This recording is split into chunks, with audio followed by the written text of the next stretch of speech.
Como que nós poderíamos encerrar essa relação, estresse e as implicações na saúde do ser humano? Bom dia, doutor Nanal. Bom dia. E para que as pessoas ainda entendam bem, só recapitulando alguma coisa, lembrar que o homem das cavernas, por milhões de anos, sofreu estresse continuadamente, por causa que ele tinha uma sobrevivência muito ruim, né? Ele tinha problema de fome, de frio, não tinha fogo, não tinha casa, não tinha comida. Então, ele vivia 24 horas do dia sob estresse. E todo ato que se repete se eterniza. Então, o que aconteceu? Por milhões de anos, ele tendo essa reação de luta contra a vida, a favor da vida, né? Essa reação passou para os nossos genes. Então, nós temos preparados hoje a mesma reação que o homem das cavernas tinha perante um problema.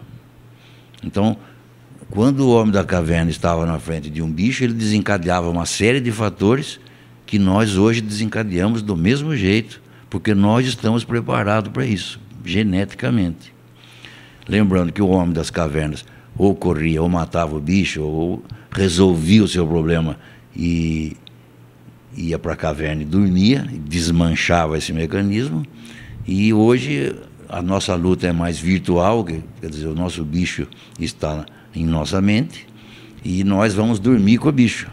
E com isso nós não desmanchamos esse mecanismo que está trazendo todas essas complicações que nós vemos falando já há várias entrevistas. E lembrando que todas essas reações não se dão isoladamente. Todas elas é o corpo humano que reage como um todo.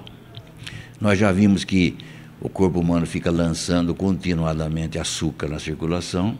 Já vimos que pode levar a obesidade, pode levar a uma diabetes e outras, a síndrome metabólica, né? Bom, o que eu queria falar hoje é sobre as doenças cardiovasculares, a arteriosclerose. Nós hoje sabemos, quimicamente, por que pessoas magras, com exames normais, de colesterol, de triglicérides, de açúcar, ele pode desenvolver arteriosclerose, ter placas de gordura na sua circulação. Se a gente voltar a estudar a química do homem das cavernas que passou para nós, a gente vê que para que ele pudesse lutar bem ou fugir bem, ele teria que ter muito sangue. Então, o coração começa a bombar mais vezes por minuto para poder dar uma maior oferta de sangue e aumenta a pressão para que esse sangue corra mais rapidamente. E caso ele se machuque, para que ele não tenha uma hemorragia, ele torna o sangue dele mais viscoso. E as plaquetas, que é as que fazem o coágulo, ele também aumenta a adesão dessas plaquetas para caso, se ele tiver uma hemorragia, o sangue se coagule mais rápido para que ele não morra disso. Então é um mecanismo perfeito do corpo humano, muito necessário para a vida. Porém, lembrar que nos nossos dias nós vamos dormir com o bicho e não desmanchamos esse mecanismo, né? Bom, doutor Reginaldo Lotúmulo, aí para a questão do estresse, nessa relação que o senhor disse, pessoas magras com exames normais e acabam sendo surpreendidas por situações, né, de infarto, etc. e tal, devido ao depósito de gordura nas artérias. Por que isso acontece? Então, como eu venho falando, então, se a gente não desmancha esse mecanismo do estresse, nós estamos lançando continuadamente o açúcar, a glicose, os hormônios da luta, a adrenalina, a noradrenalina, e temos o nosso sangue mais viscoso e as plaquetas mais fáceis de se aderir. Aí, por causa do açúcar que está em excesso, o sangue dessa pessoa se torna glicado, quer dizer, ele fica, vamos dizer, melado, como se caísse açúcar em cima de uma pedra de granito, e você encostando a mão, você fica a uma sensação de que ele gruda. E as mulheres que cozinham sabem muito bem que se a gente associar o açúcar com uma proteína e esquentar, vira um caramelo.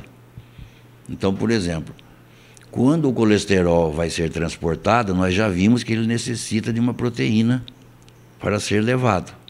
Então, o LDL é uma proteína que leva o colesterol, por isso ela é chamada de ruim, e o HDL é uma proteína que traz o colesterol de volta para o fígado para que ele esteja metabolizado.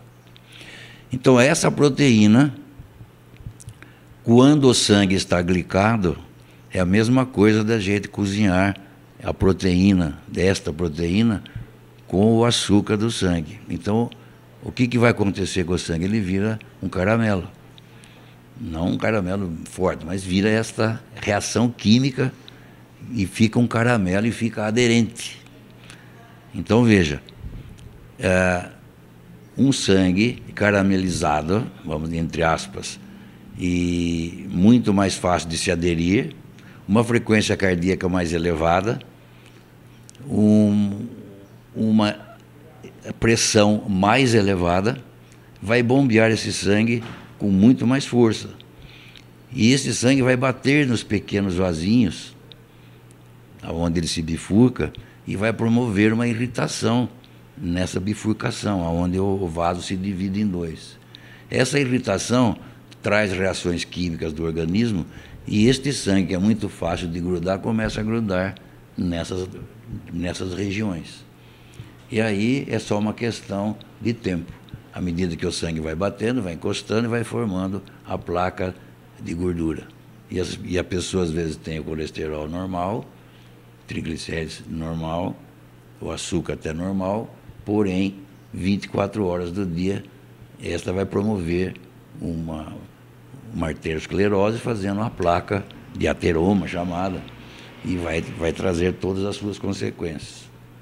Então, o doutor Reginaldo Lotúmulo falou hoje a respeito da relação estresse, doenças cardiovasculares, arteriosclerose, tudo em decorrência do estresse, praticamente 24 horas por dia, acompanhando o homem moderno, né, doutor Nanau? A gente vai passar para outros temas, claro, nas próximas semanas, mas eu queria fechar aí, já que o senhor falou do estresse hoje novamente, porque um ouvinte comentou o seguinte comigo: Ivo, mas o doutor Nanau fala tanto do homem das cavernas, mas o ser humano vivia tão pouco naquela época, né? A idade a média de idade, de tempo de vida era tão baixa, e hoje o ser humano vive mais graças às adaptações que aconteceram, à modernidade, aos recursos. Por que ele fala tanto do homem das cavernas? O senhor não está querendo dizer que o homem das cavernas é um modelo de vida, e sim que pelo tempo, né, que nós vivemos a humanidade passou daquela maneira, é que foi criado um código genético, é mais ou menos isso? Exatamente. Milhões de anos de repetição desse sistema de defesa, nós geneticamente estamos preparados para isso. Então você veja, essa reação química dia e noite fazendo isso, vai dar essas alterações. E terminando um pouco, e já respondendo a pergunta, hoje já se sabe por que, então, maratonistas, no meio da maratona, morrem de infarto. E você vai fazer o exame de autópsia neles, você vê placas de gordura em maratonistas. Colesterol normal, triglicérides normal. O que acontece com esse tipo de atleta? São atletas que fazem treinos sem uma orientação adequada de um técnico, não suplementam o que falta e entram numa frequência cardíaca muito alta, além do seu permitido. Hoje já se sabe clinicamente que quando você treina acima do seu permitido, o seu corpo entra num estresse, como se fosse um estresse de luta. Então você desencadeia esse mecanismo de estresse e vai fazer todas essas alterações que nós falamos. Para responder a pergunta da ouvinte, o problema é que naquela época havia muita infecção, não tinha saneamento básico, não tinha antibiótico, não tinha um monte de coisas. Não é só o homem da caverna que vivia pouco. Na idade romana, os mais velhos morriam aos 35, 40 anos. Eram considerados idosos naquela época. Então era um problema de saúde pública, saneamento básico, infecção, uma série de coisas que hoje nós temos que nos ajuda numa sobrevida. E hoje nós temos sobrevida maior devido a antibióticos, a cirurgias, só que nós não somos mais saudáveis. Nós estamos demorando mais para morrer, mas às custas de muito sacrifício. Então a pessoa hoje, a longevidade dela não está ligada à saúde, está ligado às custas de medicamento e cirurgias, técnicas de operação, entende? Ele não está saudável, ele não está mais saudável. E isso, a finalidade minha desse estudo é procurar tornar o homem com uma longevidade, mas uma longevidade saudável.